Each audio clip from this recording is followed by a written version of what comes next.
കൃഷി. ഈ കരുനെൽ കൃഷി നമ്മുടെ ഇവിടെ വളരെ നഷ്ടത്തിൽ കലാശിക്കുള്ളൂ. 2 വർഷം ചെയ്ത് നോക്കി, അത് ഒരു പഠനത്തിന് വേണ്ടി ചെയ്തതാണ്. അപ്പം ഈ കരുനെൽ കൃഷി നിർത്തിയിട്ട് ഇപ്പം എനിക്ക് 72 ഇനം കൃഷി ഇവിടെ ഉണ്ട്. റബ്ബർ കൃഷി ചെയ്യേണ്ടി വന്ന ഗതികേടിനെ പറ്റി ഔസേപ്പച്ചൻ ചേട്ടൻ പരിതപിച്ചെങ്കിലും കാണേണ്ടത് തന്നെ ഈ റബ്ബർ തോട്ടം. നട്ടുച്ചയ്ക്കും തോട്ടത്തിൽ ഇരുട്ട്, അത്രയ്ക്കുണ്ട് ഇലഭാരം. രാസവളം അല്പവും ഇടാതെ, കീടനാശിനി പ്രയോഗിക്കാതെ വളർത്തിയെടുത്തതാണ് 5 വർഷം മാത്രം പ്രായമായ ഈ റബ്ബർ തൈകൾ എന്നറിയുക. റബ്ബർ ബോർഡ് ഉദ്യോഗസ്ഥരെത്തിയിരുന്നു ഈ തോട്ടത്തെ പറ്റി പഠിക്കാൻ എന്നതിൽ നിന്ന് ഊഹിക്കാമല്ലോ ചെലവില്ലാ കൃഷിയുടെ മഹത്വം. റബ്ബറിന് ഇടവിളയായി വാഴ നട്ട് നല്ല ആദായവും കിട്ടിയിരുന്നെന്ന് ഔസേപ്പച്ചൻ ചേട്ടൻ. ഇരുത്തിൽ 2 ഉശിരൻ നാടൻ പശുക്കൾ, ഒപ്പം 2 മൂരിക്കുട്ടന്മാരും. ഇവരാണ് ഈ പുരയിടത്തിന്റെ സമ്പത്ത്. ഇനി ഭക്ഷ്യവിളത്തോട്ടത്തിലേക്ക്. അധികമൊന്നുമില്ല സ്ഥലം, കഷ്ടിച്ച് 1 ഏക്കർ. പാറകൾ നിറഞ്ഞ ചെരിഞ്ഞ ഭൂമി തട്ടുതട്ടായി തിരിച്ചിരിക്കുന്നു. കഷ്ടിച്ച് 1 അടി ആഴത്തിലേ ഇവിടെ മണ്ണുള്ളൂ. പക്ഷേ ഈ മണ്ണിൽ ഔസേപ്പച്ചൻ ചേട്ടൻ മുളപ്പിക്കാത്തതും വിളയിക്കാത്തതും ഒന്നുമില്ല. ഒരു വശത്ത് ആർത്തലച്ചു വളരുന്ന മരച്ചീനി, ഒപ്പം ചീര, പയർ, മുളക്, മുരിങ്ങ, തക്കാളി, വഴുതന തുടങ്ങി ഏതാണ്ട് എല്ലാ പച്ചക്കറികളും. ഇഞ്ചി, മഞ്ഞൾ തുടങ്ങി 30-ലേറെ ഔഷധ സസ്യങ്ങൾ. പ്ലാവും, മാവും, പേരയും, ചാമ്പയും, മൾബറിയും ഫലമണിഞ്ഞു നിൽക്കുന്നു. ഒരു പേരയ്ക്ക പൊട്ടിച്ചു കഴിച്ചു. എത്ര രുചി! തേനീച്ചപ്പെട്ടികളിൽ ഈച്ചകൾ മുരളുന്നു. എന്തിനേറെ പറയാൻ, ഒരു കുടുംബത്തിന് സമൃദ്ധമായി ജീവിക്കാൻ വേണ്ടതൊക്കെ ഈ 1 ഏക്കർ പാറപ്പുറത്തെ മണ്ണ് തരുന്നു. ഈ കൃഷിരീതിയുടെ മികവിന് ഇനി എന്തു വേണം ഉദാഹരണം? വെറുമൊരു കർഷകൻ മാത്രമല്ല ഇദ്ദേഹം, പ്രകൃതി കൃഷിയുടെ നല്ലൊരു പ്രചാരകൻ കൂടിയാണ്. തലമുറകളായി പകർന്നു കിട്ടിയ കൃഷി വിജ്ഞാനവും പ്രകൃതി കൃഷിയുടെ മഹനീയതയും മറ്റുള്ളവരിലേക്ക് പകർന്നു നൽകാനും ഉത്സാഹിയാണ് 67 തികഞ്ഞ ഈ കർഷകൻ. ഒരാഴ്ചയിലെ 2 ദിവസമെങ്കിലും ഞാൻ ഇത്തരം പ്രവർത്തനങ്ങളിൽ വെളിയിൽ പല വേദികളിൽ പോയി ഈ കൃഷി രീതികളെ പറ്റി, കൃഷിയുടെ ആവശ്യത്തെപ്പറ്റി ഞാൻ മുഖ്യമായി ആളുകളോട് പറയുന്നത്, കൃഷി എന്താണ് എന്ന് നമ്മുടെ ആളുകൾക്കറിയില്ല. കൃഷി എന്താണ് എന്നതിന് അടിസ്ഥാനപരമായി കൃഷി എന്ന് പറയുമ്പോൾ ഭക്ഷണമാണ്. ഈ ഭക്ഷണം അടിസ്ഥാനപരമായി ഭക്ഷണം എന്താണെന്ന് നമ്മുടെ ഭക്ഷണം കഴിക്കുന്ന ആളുകൾക്കറിയില്ല. അപ്പം എന്താണ് കൃഷി, അല്ലെ എന്താണ് ഭക്ഷണം? ഇതാണ് ഞാൻ ആദ്യമേ ആളുകളോട് പറയുന്ന ഒരു കാര്യം. എന്താണ് ഭക്ഷണം, അല്ലെ എന്താണ് കൃഷി?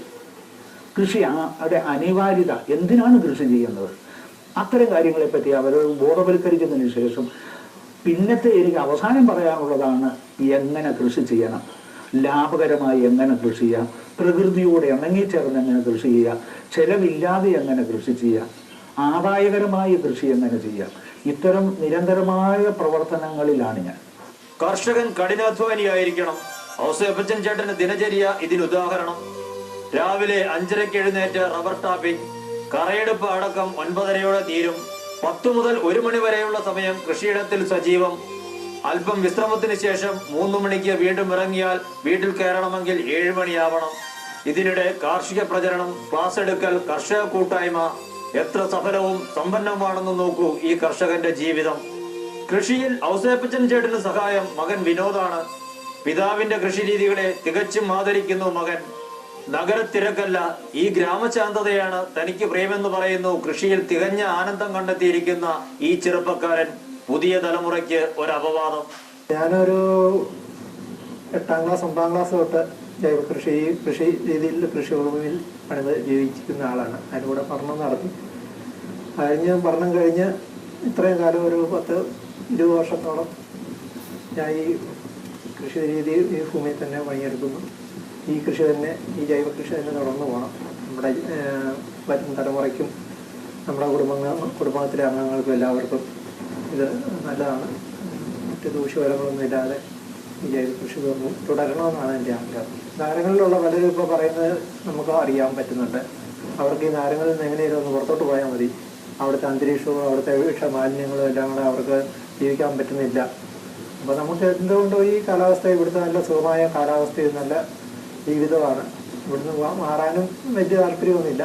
ഇവിടെ തന്നെ തുടരാൻ നമുക്കെല്ലാ അത്യാവശ്യ സൗകര്യങ്ങളെല്ലാം ഉണ്ട്. ഇത് തന്നെ തുടർന്നാൽ മതി എന്നുള്ളതാണ് എൻ്റെ അഭിപ്രായം. എന്താണ് ഔസേപ്പച്ചൻ ചേട്ടന് കൃഷി, എന്താണ് കൃഷിയിടം? ചോദിക്കാതിരിക്കാൻ കഴിഞ്ഞില്ല. ആലോചനാമൃതമായിരുന്നു ആ മറുപടി. എൻ്റെ കൃഷിയിടം എൻ്റെ ബലിപീഠമാണ്. ഞാൻ ബലിയർപ്പിക്കപ്പെടുന്നത് ഇവിടെയാണ്.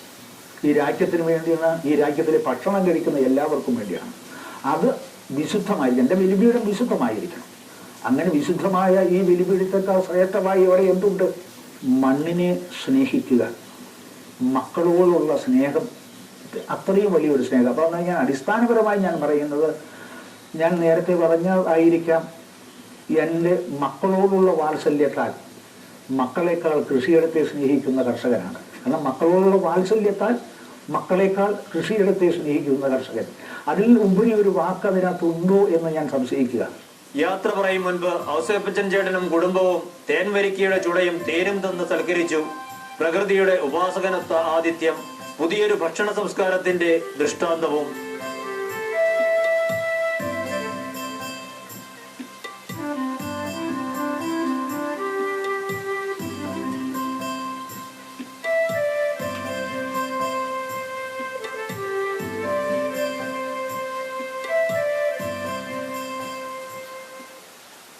നാളെ ലോകം അവസാനിക്കുമെങ്കിൽ തന്നെയും ഇന്ന് 2 മരം വെച്ചുപിടിപ്പിക്കുക.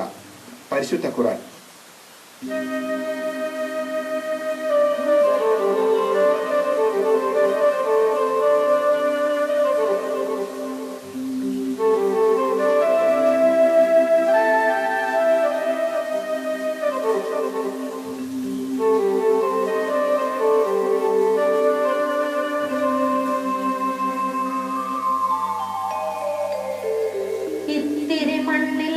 താനേ കിളച്ചു വിയർത്തൊരു വിത്തുപാകുമ്പോൾ, പേർത്തുമത്തടം നനയ്ക്കുമ്പോൾ, പച്ചയാം രക്തം മുറ്റിപ്പടരും ദലച്ചാർക്കിൽ പറ്റിയ പുഴുക്കളെ പിടിച്ചു കളയുമ്പോൾ, കടിഞ്ഞൂൽ പൂവും കായും കാണുമ്പോഴേ നമ്മൾക്കു കരളിൽ തുടിക്കുന്നീലെന്തെന്തൊരഭിമാനം.